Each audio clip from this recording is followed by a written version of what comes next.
All right. What's up, everybody? This is Joe. Gio. Ed. From Pissing Razors. And you're watching AFTERSHOCKS TV. TV, baby.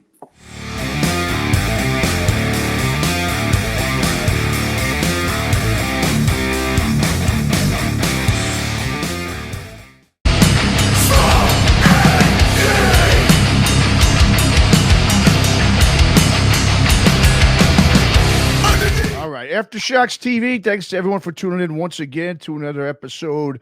As we got a special one for all you New York hardcore fans this week, as I'm honored to chat with a legendary figure from the scene. You all know him as a longtime ex-bass guitarist from the mighty Madball, and he's here today to talk about his new band, SMOKE AxD. It's a pleasure to have with me the one and only Hoya. What's up, Hoya? What's up, man? Good to be on and talk some crap. Hell yeah, man. Always, man. Well, let's get to it, Hoya, man. SMOKE AxD. Yeah. The new supergroup, man. Via Con Dios, the debut EP. Yeah. From the hardcore supergroup, man. I mean, it's got yourself, obviously.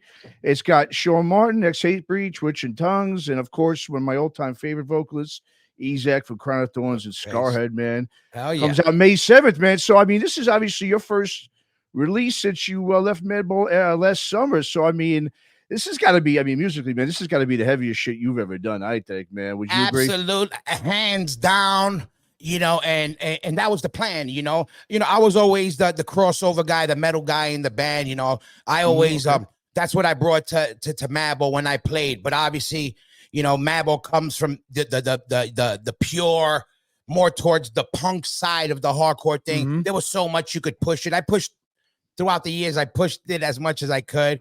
But this is, my roots was I was always about groove, and I love thrash, and obviously I'm a hardcore guy too. So with this band, it was my chance to do whatever I wanted, anything goes, and I chose to do it with people, not only that my close friends, smoking partners, but also I'm fans of, and that I knew would be perfect. And these are guys not only I'm fans of, that we're all we love to create.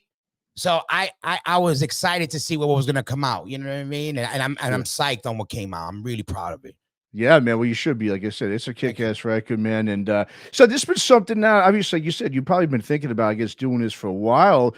Did you start writing any of this while you were still at Madball, or was it after you left where you just had the time and you were like, I could do this, what I want to really do now on my own? Yeah, to be honest with you, I had some of it during it. Yeah, it was already, stuff, not, again, with Madball had I try to keep a certain style for whatever album we were doing.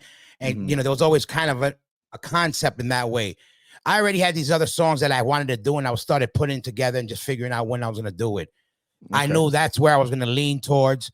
I wanted to put these other bands together because I had visions. And with Madball, wasn't being as busy as I needed to be. So I knew, okay, I need to be more busy for financially. And also, I got to be more busy. I just need to be more busy. It's how I work. And I said, let me put this together. Now's my chance. We got one life, to live. And I had too many ideas. And E always used to tell me, when we're going to do a band, So it was perfect, because even where he's at, that guy could live in a studio.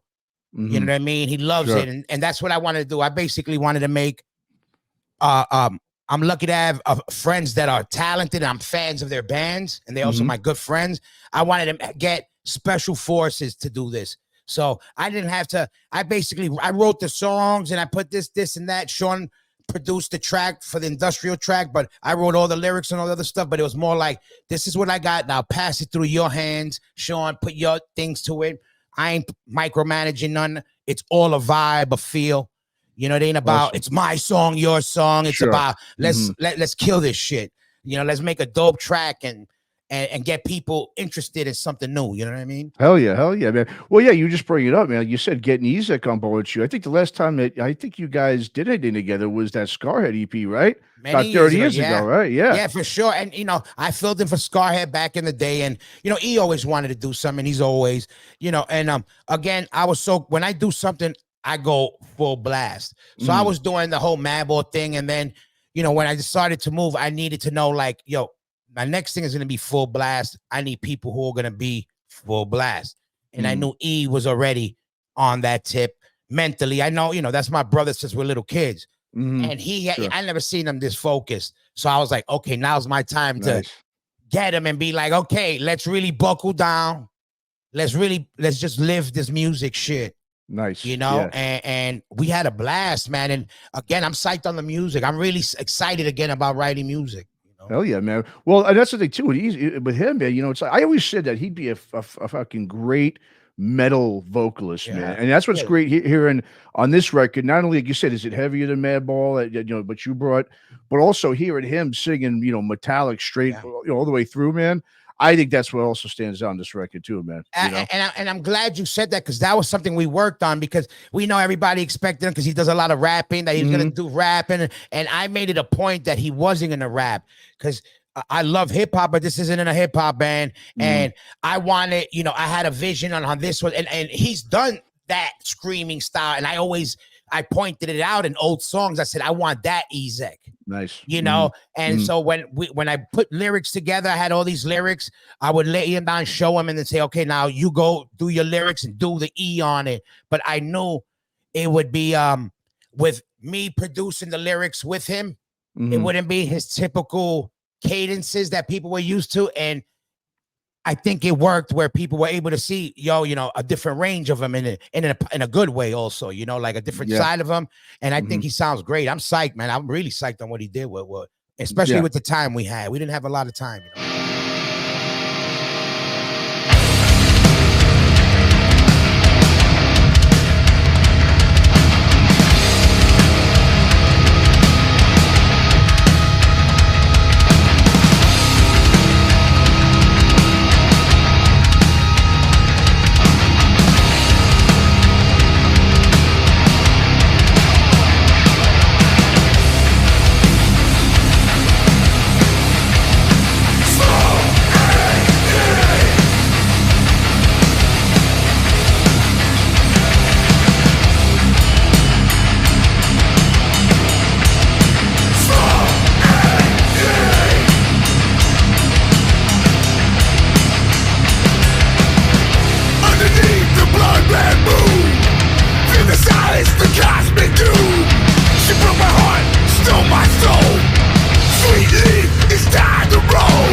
No, absolutely, man. Now, of course, we can't talk about Smoke AD without getting to a little discussion about all things cannabis, man. I mean, so talk about, like you said, you guys are smoking partners and so forth. I mean, talk about your guys' relationship when it comes to, when it comes to marijuana with each other. I mean, it sounds like that was sort of, almost like you said, part of the impetus or the, bringing you guys together. It's pretty much what kind of brought this whole thing together. Yeah, huh? yeah. You know what it was? We're all friends, and me and Sean are all Blaze part of E, obviously too. We all grew up, playing together, and the smokers, hey, let's get together. So we know who we were. Now the band just called for a guitarist and a singer who happened to be my old smoking partners, kind of thing. Nice. What happened was I have a show that I'm shopping now that I worked on for a while. I got one of the episodes up right now. It's called The Heavy Collective. It's a travel cannabis show where I went to a couple different cities. We did Denver, LA, New York. I forgot where else. And we go to the Big Willie dispensary, a little dispensary, and then we hit local businesses and maybe a record shop or a show. Oh, nice. You know what I mean? Oh, and, yeah. all the rappers had these type of shows. We say, yo, we need something for the heavy music, And I got that now. I'm actually we're gonna be releasing it hopefully this summer. We're gonna edit some stuff up and get some sponsors on deck. It's really cool. And I said, yo, you know what? This is how I'm gonna present my new band. I'm gonna write the title track, which was the first single we did called Smoke AD. That's why the lyrics about smoking. It's really it's a tongue-in-cheek song, but it's really about that. It's a title track for my cannabis show. So I said, we're gonna write it and then introduce the new band as we're the house band for Spoken Word TV. Oh, hell yeah. Nice, man. And then got the single, and then I was able to get a deal. They gave me my own little label where I was able to go back in the studio, and boom, we recorded the other 4 tracks. I had some, we collab, talking like the Vai Con Dios, the video we just dropped today. It's on a fucking ministry tip. We always wanted to do some industrial type shit. Sean has, he's a sample guy, and me and Sean talked about, yo, let's do one of these, ignorant Ezec, breakup song, real ignorant, real 101, like anthemy, just barking a raw emotion of I don't fucking want to be with you kind of shit, and write a song that has a pulse but has some flavor. And Sean knows, we knew. I gave you a more explanation than I gave Sean. Put it like that. Right. Sean was like, I got you. We know. And we put the song together, and I wanted to show a lot of vibes on this. I plan a Smoke AD show is going to be a vibe. That's the plan. Nice. Very cool. Yeah, no, when I heard that song first, man, I got to say it threw me a little bit out of left field. It threw me a curveball. I was like, oh wow, wasn't expecting this, man. Yeah, it kind of brought me back to like the '90s, man. Like hanging out the Limelight, the building, right? And that's the influences. I loved Godflesh. Not that we're playing that, but we were around for all that. And it's connected to sampling, and we love hip hop. Now we love, you add guitars, dope. You can make that's all up our alley. So, and I wanted to do exactly what it did to you, was take you for surprise and also show people Smoke AD got no box. You don't know what we're going to do next. That's good, man. And that was the plan, Oh, yeah. Yeah, definitely, man. Well, let's talk about another track, too. The Codes We Chose, man. That's a killer song. I mean, it's really got, obviously, that metallic beatdown style, but and lyrically, it's got, that New York hardcore mentality when it comes to that approach, just honest and forthright and a message, man. Talk a bit about that track, man. What influenced you both musically and lyrically in terms of what you were going for with that one? Yeah, definitely I can honestly say all the lyrics, were from my heart, the older you get, life, you see life, the things that you never expected, and then you learn about people and experiences. And that song specifically, I learned, it almost sounds like I'm talking about somebody, but I'm almost giving myself a pat on the back by letting you know that you ain't built like me. Because whoever may think I'm talking about, they know who I'm talking about because you're thinking it. And that's what it's meant to be. If you think I'm talking about you, that's who I'm talking about. And people who know me, in anything I do, I take pride.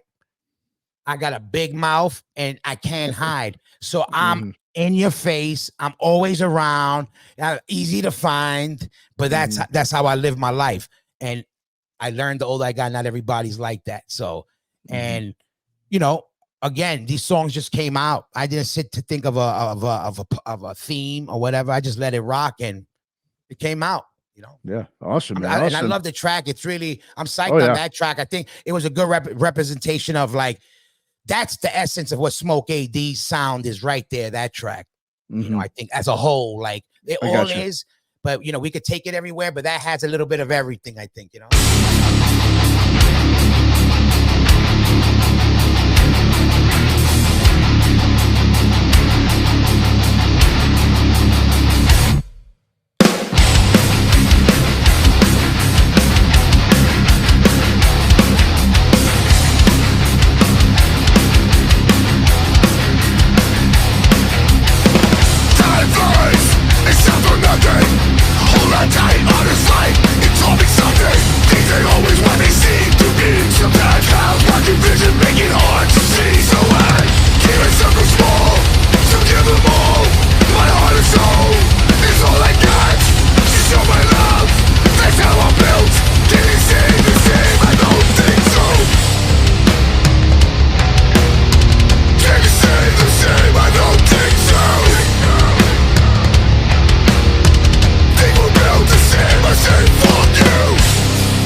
Yeah, and sonically, man, like I said, the record sounds great. And obviously, you got, you know, one of the best guys in the biz, man, Zeus. I mean, I know he's been working with you and Madball for years, and he's obviously worked with Sean and Hatebreed. And I mean, what's great about him, man, is he can not only just do hardcore stuff and heavy stuff, he does like Queensryche and Everything. Sanctuary, everything, man. He's I the mean, best. what is it about him that just makes him just a beast in the studio? I consider him a friend, and not only that, I always loved his sound. And not only that, he knows our bands and our history, and he takes pride in being the guy that says he was the steroids for those bands, not the guy who destroyed their sound or changed it, which always was the right approach, I think. You know what I mean? Like, you know, he always wanted to bring out the best of the band. He loved all our bands, and I consider him a friend. And he's so part of the project. I think you can even hear it sonically. Like, I got for me, that's $1 million production. You know what I mean? Sure, that, yeah. Like, you know, it was beautiful. Everything I could have asked for. You know why? Again, his trust. I don't micromanage. I ain't like that, and I know what he could do. That's why I got him, and he also knows what we're about. And it was that, like, it was for the love of, let's make this project happen as friends, as a group, and boom, we got some shit here. Let's do this. Nice. And overall, man, I honestly, it was one of the best experiences I had musically, just in music. Really? Man. Oh, nice, man. That's Which awesome. was Man. great for me. Yeah. Hell yeah, hell yeah. Well, just speaking, I'm just, I mean, this has hit me the other day, man. I was sitting there speaking to you and Ezec, in about 3 months, it's going to be 29 years. July 29th, 1995. I don't know if you remember that off the top of your head, but that's when you guys Madball played Coney Island High for the New York Hardcore documentary that was being filmed. I remember it because I seen the footage, but I don't. Okay. We played there a bunch, but I could kind of Sure. remember ish. Yeah. Okay, got it. Yeah, it was.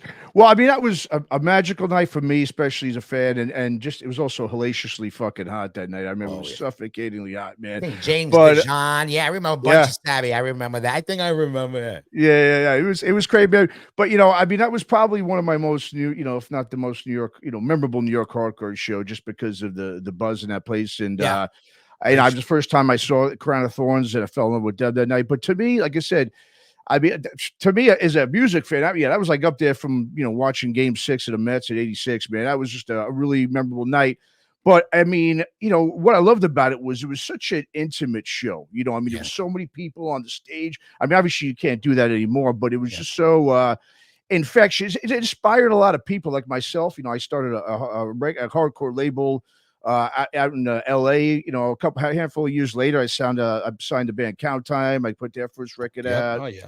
I signed the band Court and Try. Yeah, those guys, right? Yeah, sure. Yeah. But I mean, to me, I look at today's hardcore scene and just the music scene, and I wonder, it's obviously a lot difficult for you don't have the venues anymore. Like behind me, I got Castle Heights right there in Queens. I mean, places like that just don't exist anymore for these younger up and coming bands. I mean, what do you see? I mean, just over the years, especially over the last maybe handful of years, 10 years or so, in terms of the youth with hardcore. I mean, I know obviously there's a ton of bands out there. But just for a lot of venues are closing down in all these cities. I live right outside of Oakland now, out here in California, and man, so many venues closing all the time. Chris from Powerhouse, he does his best to put on shows and everything, but it's tough, man. It's hard. It's tough. Yeah, it's hard. I think the era of us depending on a lot of those key clubs to do our thing are over, and now social media, the internet. This is where you're gonna get it, and now they'll name some anonymous hall we never even knew had a show, and that's where the next bunch of shows happen. It's not like those a Castle Heights, a Seabees, a Pyramid, these the Crocodile Club that kind of were always there. I think that's kind of done, because I always look at where they're having shows at, and it's always somewhere new. Like a new venue, or a venue that's not a typical like rock club or whatever. So it's kind of like, but I noticed, but it's packed. People seem like they'll show up. It doesn't matter where. Like it's almost like we would go to certain clubs knowing we're going to see a certain type of music. Now, no, the kids know ahead of time where they're going to hear that certain type of music. Yeah, that's true. Like back then we were like, CB's, it's going to be weirdo shit or some heavy shit, something. Roseland, it's going to be a club. If it was going to be, a danceteria, it could be New Way, it could be techno or this. You kind of knew.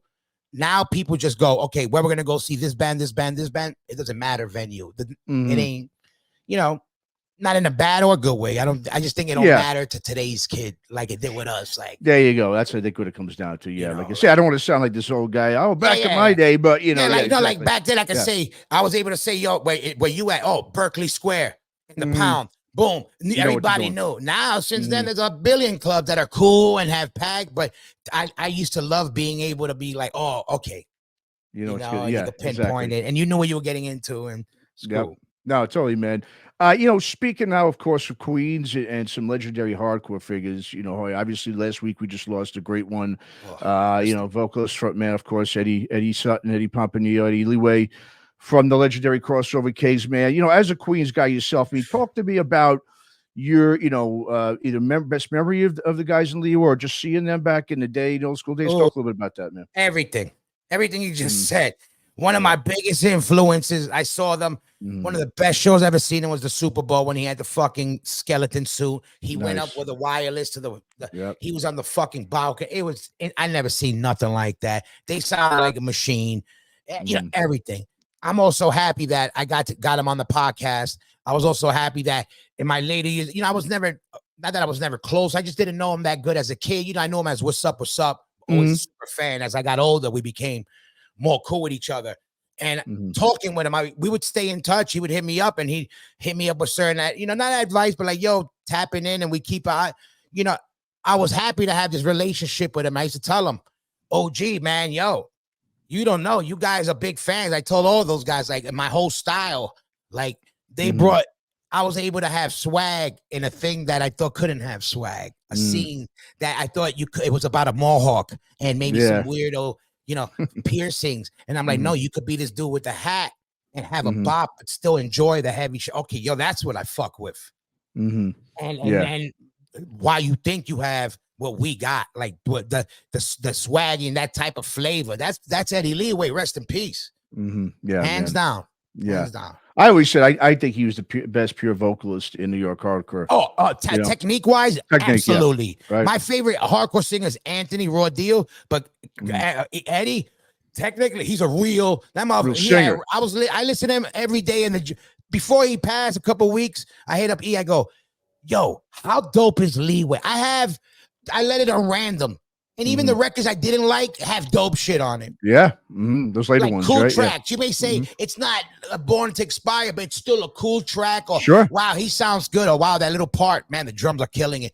I'm like, wow. And I was like, so I'm glad that I got to kind of have that little relationship with him at the end and tell him, yo, what an influence he was on me. Yeah. Because that dude was a fighter. And I think, I was psyched on letting him know that. That's awesome. I mean? Like some dudes, I would be like, nah, I would not say. To them, I was psyched to say, because I knew he would see it for the right way and appreciate it, and he deserved it. That's an OG that I think didn't get the flowers he should have got, for whatever be the reason, but also he didn't go begging for it, which I love. That's true. Yeah, but I think how he went out trying to make new music in the grind, and he's like, I don't expect no fucking let me get in there. I was like, yo, you gotta salute this guy. Yeah, man. A lot to learn from that guy. Rest in peace, Eddie. What's up. Absolutely, man. Yeah, they're one of a kind, no doubt. He was definitely one of a kind, man. Well, speaking of smoke, like you mentioned before, Smoking Word TV, man. Yeah. You got your own video podcast for, you've been doing it for about 3 or 4 years now, right? Yeah, the podcast. Yeah, I actually had the podcast maybe more like 8 before the pandemic and all that. But what happened was technology was too complicated back then. We used to have microphones, and I needed my sound man to run it. Long story short, it was hard to keep up. But I always loved doing it. Then when the pandemic happened, I saw the Zoom thing came into play, and it was like a good way to bring it back and keep things relevant.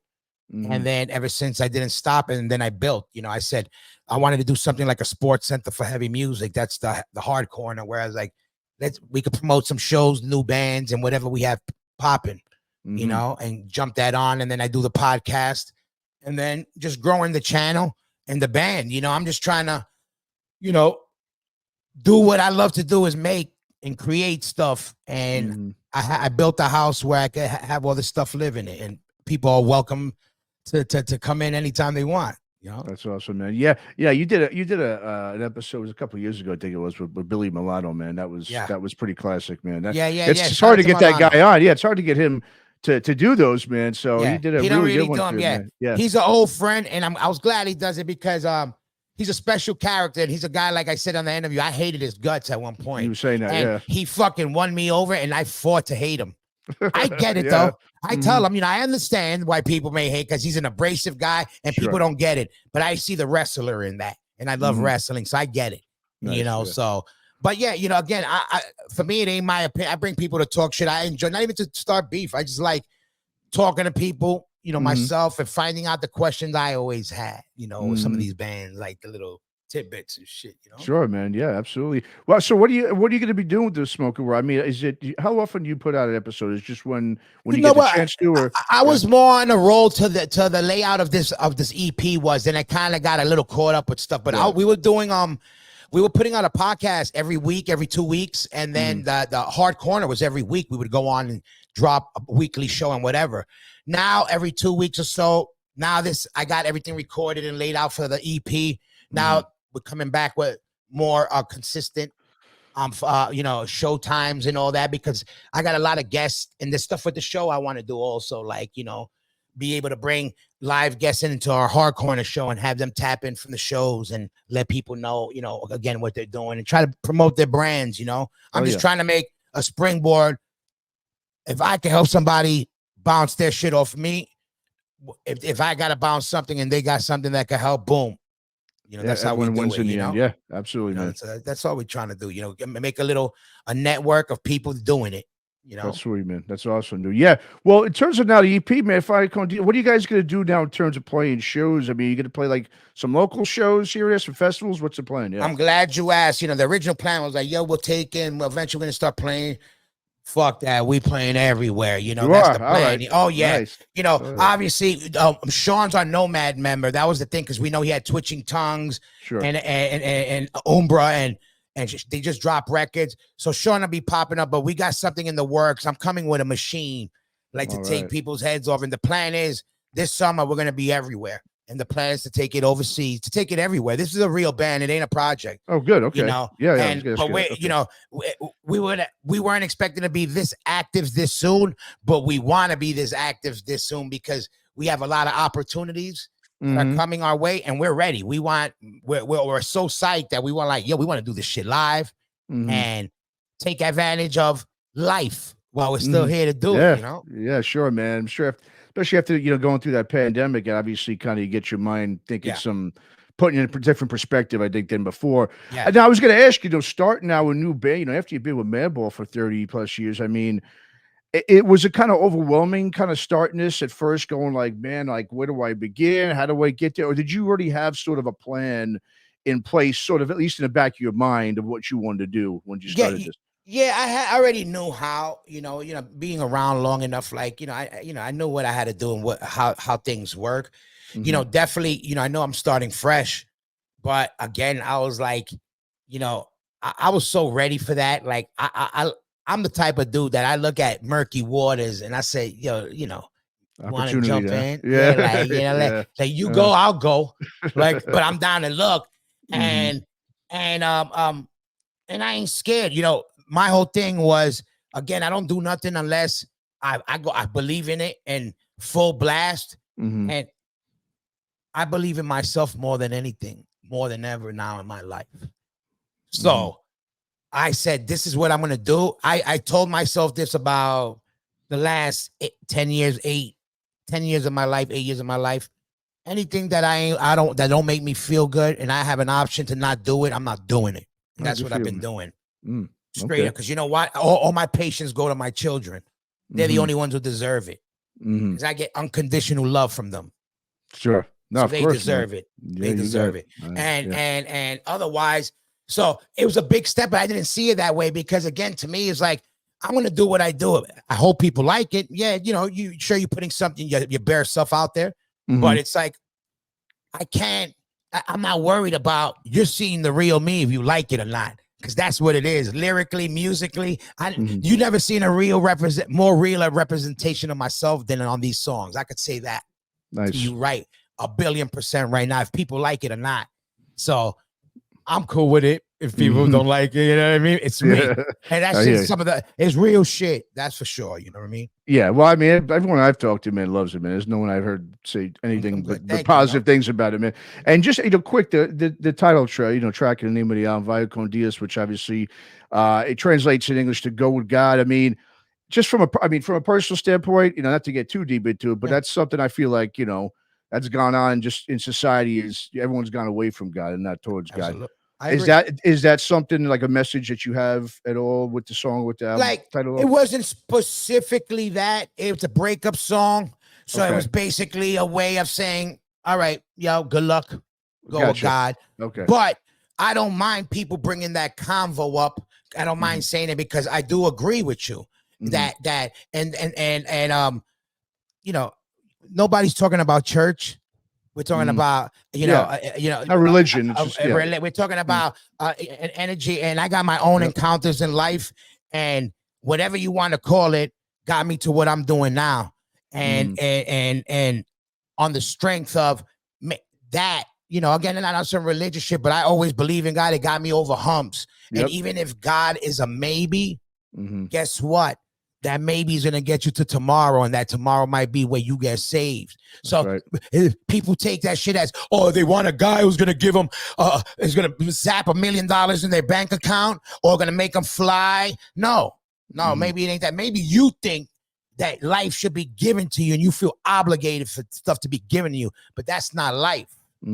Yep. You know, sure, man. You know what? Guess what I learned? I lost a lot of people during the pandemic. I lost my whole family. I lost my mother, my father, my brother. Shit.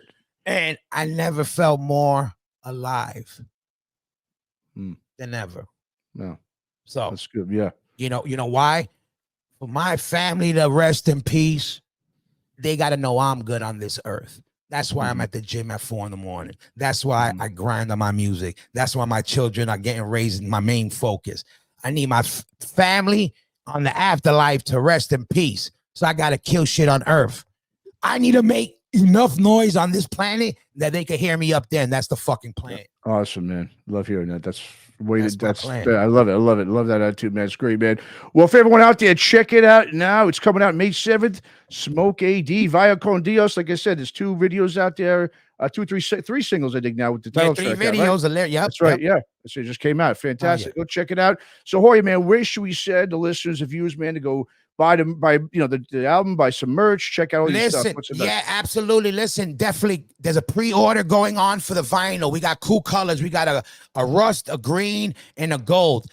Go to blackoutrecords.com, Static Records, and Cortex Records in Europe. They all got different colors. This is all family. These are all fam. This is all fam involved with this. We all are not only friends, are some of the people that contributed to the underground music for years, from the record stores and so on. So I'm happy to be a part of it. But and go blast it on Spotify. Go blast the video on YouTube. Leave a comment. We need people to repost it. I want everybody to understand one thing.